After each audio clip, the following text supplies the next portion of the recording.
Um, so good morning or good afternoon, depending on where you're at. Actually, the four of us on the host side are all in the morning side of things with Kevin and Leida, our wonderful authors and speakers today, both coming to us from California, and Natalie, our Director of Marketing for Business and Economics and Computing, is also in California. I'm myself, Eric Weber, the Portfolio Manager for Business Analytics titles. I'm coming to you from Colorado. So all of us here in the morning, but thank you for making some time to join us on a Friday morning, Friday afternoon. We've got a delight to hear from Kevin and Leida about teaching in business analytics, specifically around using some cases to help support that. So this webinar is recorded. We have many attendees who are unable to join us today, or I should say registrants who are unable to join us, but they will be viewing this recording later. So thank you for joining us either live or later on when you watch the recording. Just some brief housekeeping tips, and then we'll jump into to hearing from Kevin and Leida. This is a webinar still run by Zoom, but there's a little bit functionality that's different with this. So you have the ability to raise your hand, enter in the chat, and put Q&A. Natalie and I will be keeping an eye on that. We will conclude the session with about 5 minutes of Q&A. So you're welcome to input your questions at any time through this. We may be able to address those in line of presentation, or we certainly can get to those at the end. Any question that's not answered, we can certainly follow up with you, and we'll reference the chat log after the fact if needed. So without any further ado, I'll turn it over to Leida to get us started here. Okay. So, great. Hi. Good morning. Thank you very much for attending our presentation. So in this presentation, Kevin and I will discuss how we use cases and big data to teach business analytics in order to provide students with a more holistic view of the analytics process. Right. Next slide, please. Good morning. I just noticed that our two co-authors, Alison Kelly and Sanjeev Jaggi, are also in attendance on the attendee side as well. So I just wanted to acknowledge them. Right. Okay, so our definition of business analytics is that it is the scientific process of transforming data into insights for the purpose of better decision making. And we view business analytics as an end-to-end process of going from a business question and sometimes a large data set to actionable strategies. And currently, we are seeing some serious limitations in how the course is being taught in many universities. First, most of these courses are still being taught in the same way that business statistics courses are traditionally taught, which means they tend to focus on model fitting and hypothesis testing without providing students with a comprehensive understanding of the entire process. And second, some programs tend to emphasize only on the technical skill sets, such as programming in R or Python, but overlook other important aspects such as problem formulation, data understanding, and storytelling. And third, most courses are being taught using relatively small and clean data sets, which you would rarely encounter in real life. So as a result, students are often ill-equipped to deal with real-life data and projects. Then also in some high-level courses, we find that students are only taught about what business analytics or machine learning is or are, but not on how to implement them in practice. So through our experience teaching analytics over many years, we have found that experiential learning approach to be the most effective for applied and complex subjects such as analytics, and to provide students with a little bit of structure in their learning experience. We decided to infuse a widely accepted industry standard called CRISP-DM in our pedagogy. So what is CRISP-DM? CRISP-DM stands for Cross-Industry Standard Process for Data Mining. And it's an iterative process widely accepted in the industry that includes the 6 phases listed here on this slide. And also to make CRISP-DM a little bit more conducive to the educational setting, we have developed the specific learning objectives for each phase, which are listed on the right side of this slide. And at the bottom of the slide, there is a citation for a teaching paper that we wrote about a term-long class project, which I'm going to discuss briefly in a minute.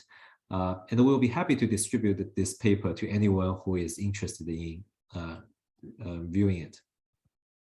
So a business analytics project in our class would usually start with business understanding, which requires the student to identify key business questions to ask, and that might lead to actionable strategies. And the data understanding phase requires students to understand the data from the business perspective through the use of summary statistics and visualization. Students usually would be able to identify relevant variables and also understand some of the data quality issues that may exist in the data set. The data preparation phase is a technical phase where the student would develop a comprehensive plan for data wrangling, cleaning, reduction, and transformation to prepare the data for subsequent analysis. And the modeling is also a technical phase, and is usually where the fun is. And the students are going to develop various predictive and prescriptive models and assess model performance. And during the evaluation phase, the students are going to put on their business hats again to evaluate whether their analysis has achieved the business objectives that they set out at the beginning of the process, and also develop compelling data stories that would lead to decisions. And finally, because the actual deployment of strategies would be difficult in a classroom setting, we ask students to focus on storytelling skills to communicate findings to stakeholders using non-technical language. So as you can see, the business analytics process is not a trivial process. It requires a wide range of technical and non-technical skills, and also requires the analyst or the student to switch back and forth between wearing a business hat and wearing a technical hat multiple times throughout the process. So next slide, please. Yeah, so I'm going to quickly talk about the project that we used in our analytics course and how we implemented the CRISP-DM process in the project. In our analytics class, we try to simulate real-life scenarios through a term-long project with real data. And the data sets and unique business problems often come from real companies. But sometimes we also use a relatively large data set that is publicly available. And the entire process is documented in the teaching paper that I mentioned earlier. And here I'm going to quickly go over some of the key points in the project. So as I mentioned, sometimes we use a publicly available data set for our project. And one of our favorite data sets would be this ERIM data set that is made available by University of Chicago's Booth School of Business. And here on the slide, there is a link to the data set if you are interested in downloading it. Okay. And essentially, the data set contains information about over 3,000 households in 2 Midwestern cities and their purchases in a number of product categories over a period of 3 years. And on the right side of the slide, I have a part of the data dictionary of the data set. As you can see, there are a lot of demographic variables as well as purchase history. The data set is relatively large and messy, which imitates the kind of real-life data the students are going to see at work eventually. Okay. And the instructors can scope the project in any way you want. For example, you can assign each project team to focus on only one product category, or you can assign the same product categories to all teams and let them compete for the best insights. And for students with different technical background, you may choose to provide them with different versions of the data set with various degrees of messiness.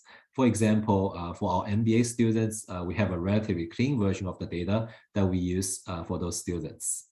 Right. By going through the data understanding and the data preparation phase, students would gain a good understanding of the business context around the data and also come up with some interesting business questions. we encourage students to use summary statistics and also data visualization to help them get a better understanding of the data.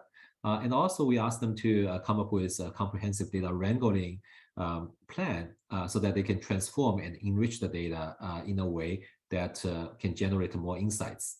For example, some of these variables like date of birth and the names of the male and the female head of households, they wouldn't be readily usable in any analysis. However, with some data transformation, they can be actually converted into variables such as age, and also whether this is a married household or a single parent household, which would be more useful in building predictive analysis. Okay. Next slide, please. All right. Well, in the modeling phase, we tend to divide this phase into two subphases, model development and the model evaluation. And we try to impress upon students the strengths and the limitations of various modeling techniques that we discuss in this class during this modeling phase. We encourage students to consider a wide range of modeling techniques that we discuss in the class. For example, supervise the techniques such as linear and logistic regression, k-nearest neighbors, naive Bayes, decision trees, neural networks, and also unsupervised the techniques such as cluster analysis to develop models that may provide insights. And another point that we try to impress upon students is the difference between an explanatory model and a predictive model. Students who come from a traditional statistics background are usually familiar with the explanatory models, which help explain how the predictors impact the target variable. However, in data mining, we are often more interested in how well the model is going to predict future outcomes, meaning that we tend to evaluate the model's performance on a validation or test data sets rather than a data set used to develop the model. And also, instead of using R-squares or p-values as performance measures, we would ask students to use accuracy measures such as root mean square error, classification rate or misclassification rate, sensitivity, specificity, and also performance graphs such as lift chart, decile-wise lift chart, and RLC curves. And here on this slide, we have a few examples of the models built using the ERM data. And in this case, the logistic regression model happens to offer both great explanatory and predictive powers in predicting consumer purchase behaviors. However, when we are trying to predict how much the households are likely to spend on various product categories, a simpler regression tree model turned out to be the best predictor, even though it provides very limited explanatory power. So it's important for students to understand the difference between data mining and the statistics in this modeling phase. Next slide, please. Okay. The modeling phase is followed by evaluation phase. And during this phase, we try to impress on students the importance of domain knowledge and the business acumen in analyzing analytics case or project. And they are asked to interview domain experts to help them develop compelling data stories that would lead to actionable recommendations. The students in this phase often find that sometimes the most technically elegant solution may yield very little relevant insights. Okay? And incorporating the domain knowledge in this evaluation phase is really the key to understanding the value of their findings. And finally, during the deployment phase, student teams will communicate the findings to their intended audience through storytelling. We ask the students to focus on 3 elements of their data stories: data, visualization, and narrative. And students must learn to focus on the context around the data that would help them explain why their analysis is valuable to their audience. And the narrative should be delivered from a non-technical standpoint, answering 3 important questions. First, why should the decision makers care about the findings? Second, how do these findings affect the business? And third, what action do you recommend to the decision makers? Right? And we often find that to students with a technical mindset, storytelling can be a little intimidating at first, but it is an important career skill that can be improved with practice over time. Okay. So that's a quick overview of how we infuse the CRISP-DM framework in our project-based teaching. As I mentioned, more details of the project can be found in our teaching paper. We can also provide you with the data set or cleaner versions of the data set, as well as documentations that come with this project. Okay, next slide, please. That's great. Leida, if I could just stop you for a second. So people were asking for the slides, so that's great. I think that answered that question in terms of your ability to share. Marina did have a question.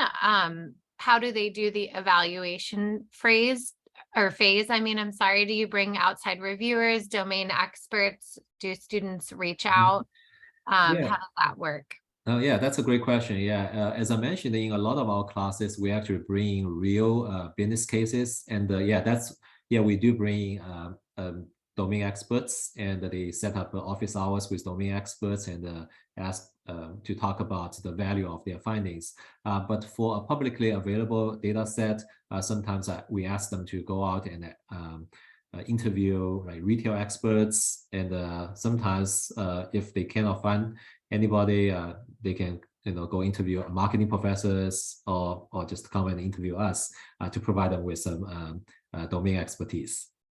I use these data sets and this case in my summer class, and I had a subject expert joining my class on Zoom, and she worked with the students and critique their work, and also watch their presentation as well.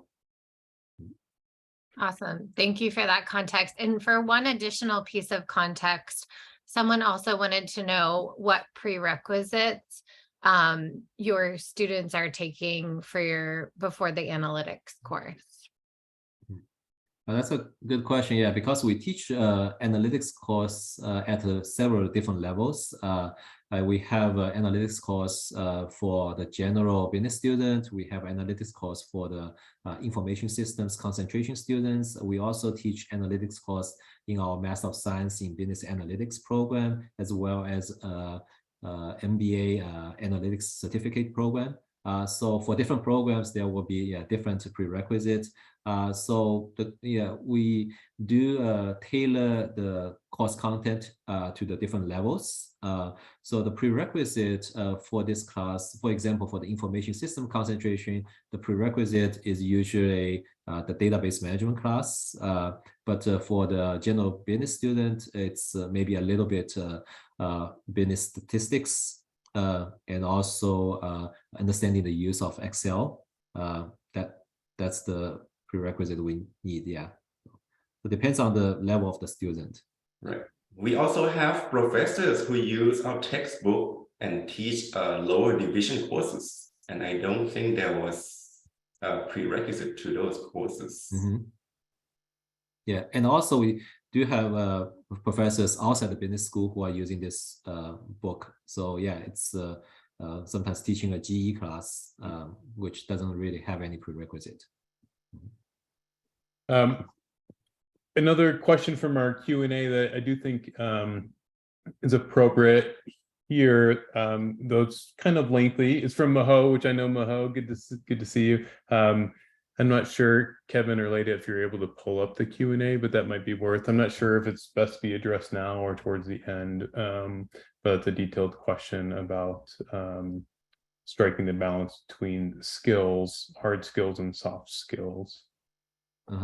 Yeah, but that's actually a good point to address now, even with this slide. Actually, in our textbook, we try to infuse this CRISP-DM process as well, and a lot of the content will correspond to the CRISP-DM. And as I mentioned earlier, the CRISP-DM process includes a wide range of soft skills like communication, understanding of the business questions, asking the right questions.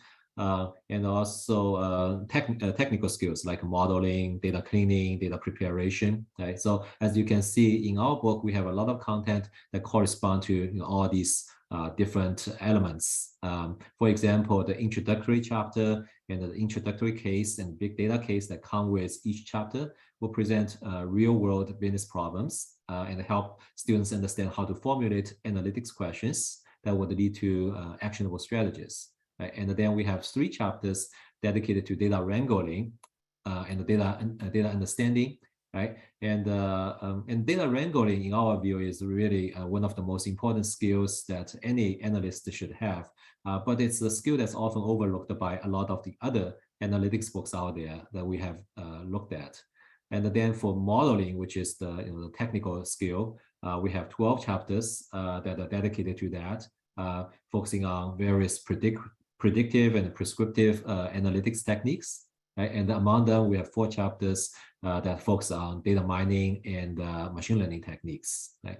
And then to teach students about communication, we have all these synopses for the introductory cases and sample reports for the end of chapter big data cases to teach students how to communicate to decision makers in an engaging and a non-technical manner using storytelling. So as you can see, the book content corresponds to all these different technical as well as soft skills. Thank you, Leida. That's really helpful. We're getting lots of questions. We should have made this 45 minutes or an hour-long session, which I know we can go over time if we need to, and we'll make the recording available. So this is great. I actually had a poll to launch to the audience here that I'll do so now regarding that prerequisite question, just so you guys can get a sense of what others are doing and what kind of prerequisites going on, at least for this specifically the introductory business course. So feel free to input your responses there. So I think, Maho, that may have well answered your question. There's some questions about software that maybe we could talk about at the end. I think there's lots of questions that may come about software, Tableau, R, Excel. Your book obviously supports all of those to varying degrees, as well as others in Python. So I will, I'll stop talking here. We could move on with the presentation and okay, so I want to mention that the term-long project I just mentioned earlier, you can find more information about the project from the paper. And also one thing we found about this project is it's very open-ended. So sometimes it may make grading and managing the project a little time-consuming for the instructors. And also the complexity of the project may not be suitable for entry-level analytics courses. So now I'm going to hand over to Kevin to talk about a more structured big data project we have developed that can be auto-graded in Connect and maybe more appropriate for entry-level analytics classes.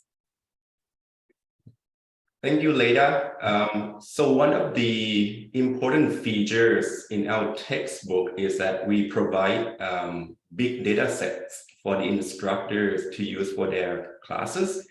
And all these data sets are available on McGraw-Hill's website. And you just need to ask for an account from Eric, and then you get access to all these 7 data sets.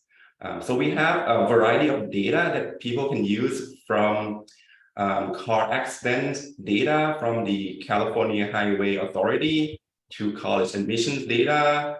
In the second edition, we added COVID-19 testing data to our portfolio.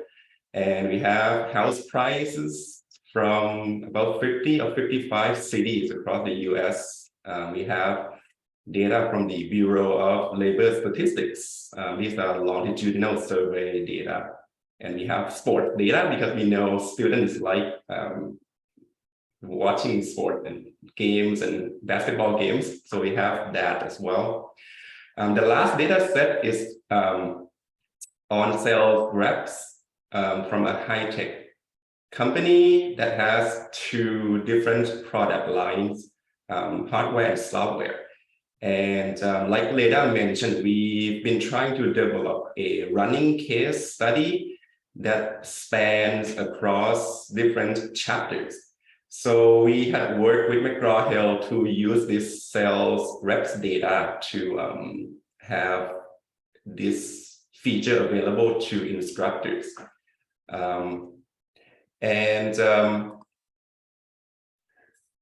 So here's the data set that we started, and we made this into a running case study on Connect. And just want to give you an idea of what attributes or what variables available in this data set. So we have some socio-demographic variables, for example, how old each sales rep is and whether they are female or male, how many years they have worked for the company, and whether or not they have a 4-year college degree. We also have a few interesting variables that the instructors and students can play with. For example, usually companies would, do an MBTI personality test on their employees. So that's MBTI personality type variable. We have a feedback score that the employee received from their colleagues and supervisors on a 4-point scale. We know how much they make on their annual salary. And we also have a variable called the Net Promoter Score that is used in the sales industry as an indicator of how satisfied the customers are. So this is some of the variables that we have in this particular data set. And based on this big data set, we worked with McGraw-Hill developers to create multiple subsets of the data so that the instructor can assign each group of students with a unique subset so that they cannot copy answers from each other. And the running case, like what I mentioned, spans across multiple chapters from data wrangling, descriptive analytics, and prescriptive analytics throughout almost the entire book, basically. And because it's on Connect, and we provide multiple versions of the same problems, so there's auto grading option for the instructors. Like what Leida mentioned, for say a lower division course, this might be a good fit where you can assign different versions of the problems to a class with 100 students, and the grading is a lot easier with the features on Connect. So that's what we have been working on, and McGraw-Hill has a demo version that I can show you. I pull out, I think, a sample of 3 or 5 questions from this running case study. I can show you what it looks like here. And so here's what we have right now. And I think there's one professor who is doing a pilot test for these problems on Connect for us. So right now we have about 30 or 32 questions for each version of the running case. So it's based on the tech sales reps data that I just showed you.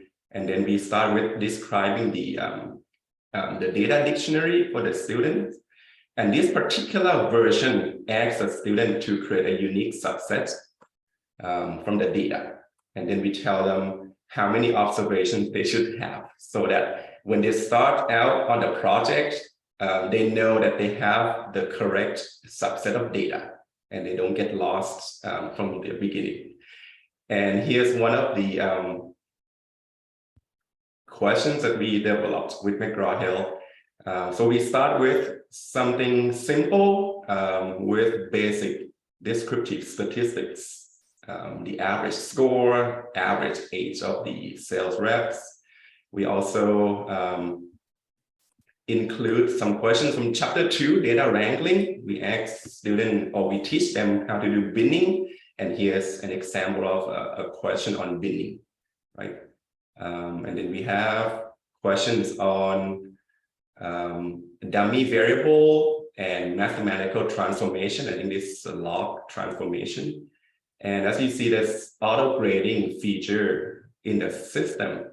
And we built this system in a way that if the students use different routing in their intermediate calculation, there's something put in place to catch the routing differences, so that if they do the routing differently from what we do, they can still get the right answer, and the system would recognize it. So you see that there's a plus minus 0.01 here, plus and minus 0.01% here. So that's built into Connect, and it's auto grading. It knows enough to catch these routing differences.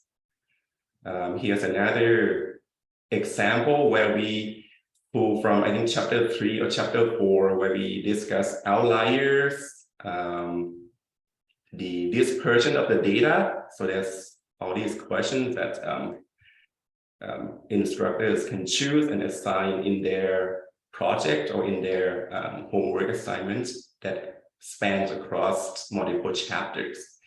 So I think the professor who's using this right now is teaching a lower division course. So these first 3 questions fit well in her class. Some people teach, predictive analytics, and here's an example on a linear regression analysis, right? So even for a topic like this, we make it in a way that auto grading is still possible. So here, student is supposed to develop a linear regression model and answer questions about the coefficient values in the regression model. Here's another question that is somewhat unique to our textbook. Here in data mining and in analytics, we are also interested in prediction or making prediction on the target variable. So here's a topic that we include in second edition, prediction interval, not just confidence interval. So here we have a discussion on prediction interval that is sort of unique to other classes that focus on statistical analysis. I think those are the 5 sample questions that I pulled out of the demo version of Connect for this particular running case. And I think we plan to have up to 8 versions for this data set. So if you have a class with hundreds of students, you can give them different versions of the problems to work on. So that's what I have. Kevin, that's great. Thank you for walking through that. We are a couple minutes over time, which we're going to continue to hang out here. If you had to jump, I know a few already had to leave us, but thank you indeed. We'll continue with some Q&A now. I'm going to launch a poll that can help you also understand maybe what other colleagues on the call here on the webinar are doing with case studies as well. So feel free to respond to the poll there, and I'll publicize the results in a moment.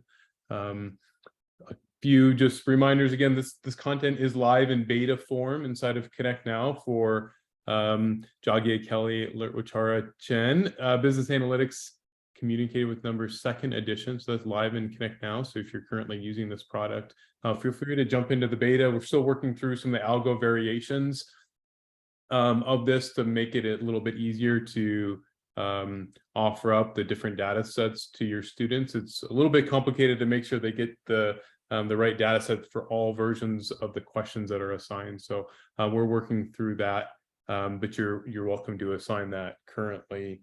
We have, I think, at least 3 data sets and more to come over the next coming weeks and months.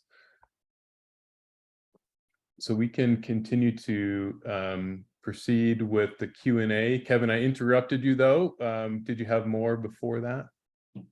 No, I was just going to say that my co-authors and I are more than happy to share syllabus, sample exams with anyone who might be interested in using our course materials. Wonderful. I see a few questions that we can bring up. I'm going to try to scroll up to see which ones we haven't gotten to. It looks like Keely Britton has asked that that we talk a little bit more about the MBA certification program.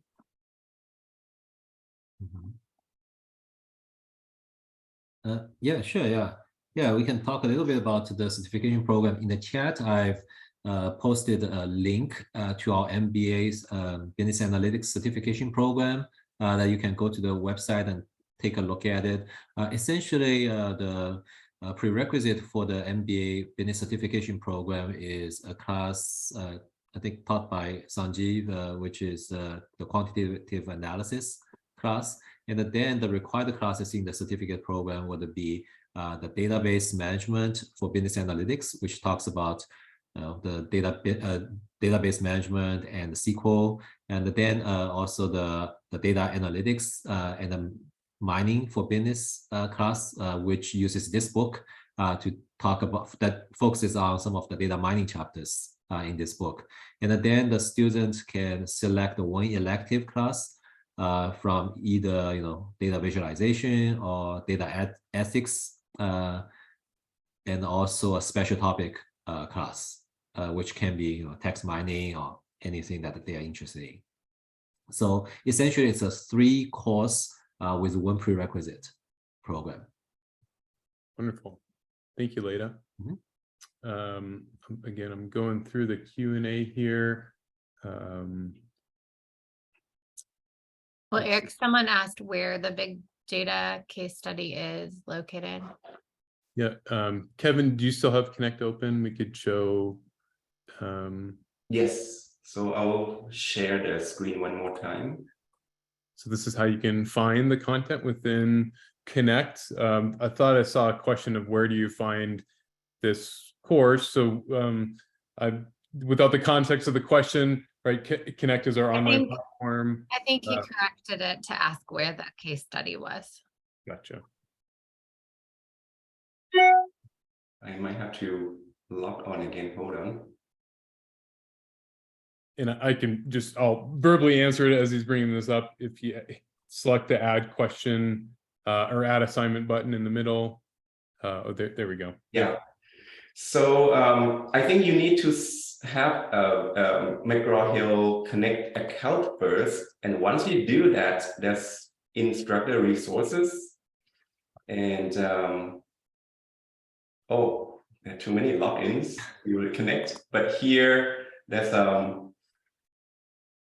data files that the instructors can download. I think it's on one of these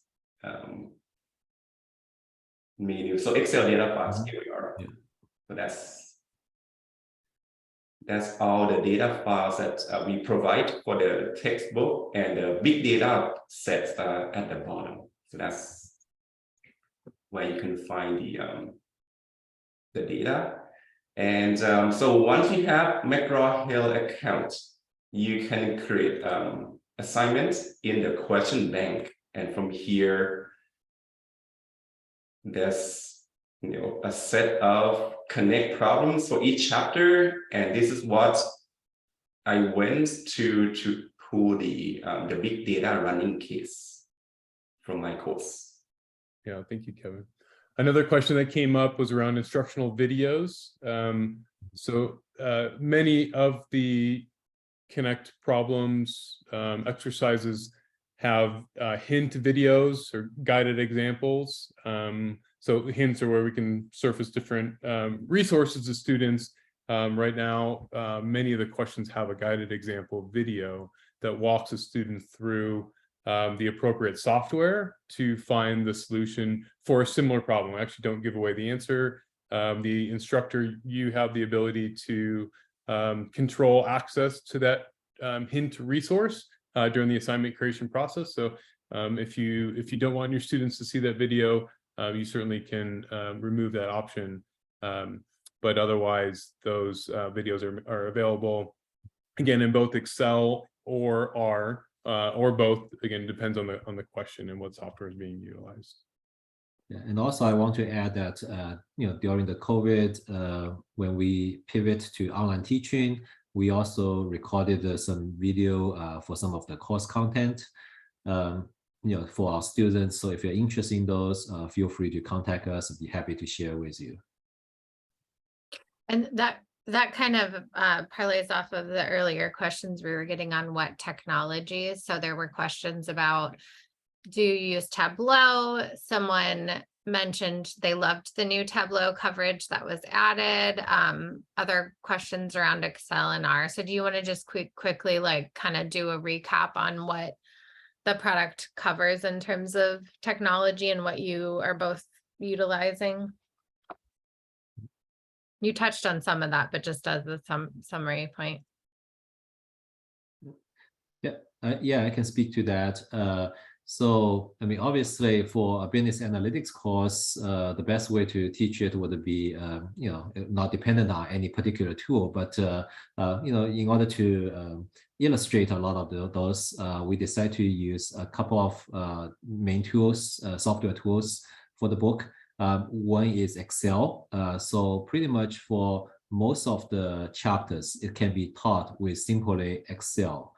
If that's the tool that you want to choose. And then the other main tool that we use is R, which is open source, free tool. So for some classes, we thought instructor might like to use this, and it can work similarly on both Mac and PC. I think in our school, the big issue we ran into is that a lot of students have Mac computers instead of PC computers, which sometimes can have different results or different software needs. So R and Excel, both of them would work on both platforms. And then for some of the data mining chapters, if you do not want to use R and want to use a more manual-driven data mining tool, there is there is a software called Analytic Solver, which is an add-in for Excel, which is very easy to use. I always tell students, if you know how to use Excel, you would know how to use Analytic Solver. And the company, I think, provides educational license for $25, and you can use it for 6 months. So that's also another tool that you can use for some of the data mining chapters, but you don't have to use that tool if you don't want to. You can use R, or like I said, most of the chapters can be taught with Excel anyways. And the Tableau is mainly developed for the data visualization chapter. It's a supplement for the data visualization chapter. And then for some of the IS information systems courses where the instructor wants to use Python for teaching, we also have a Python supplement to the book that shows all the chapters example using Python programming. So that's another option if you want to use Python. Yeah, and that question came up right at the end of the chat there, which is great. Thank you for mentioning that, Leida. The Python supplements are available inside of Connect in the instructor resources. So click that library tab and go to that instructor resource site, and you'll see a file for just about every chapter in there that has some supplement content for Python. It's really robust, and I think that there's hardly a book on the market right now that has Python support. So we're thankful for this team and their support of multiple platforms for you.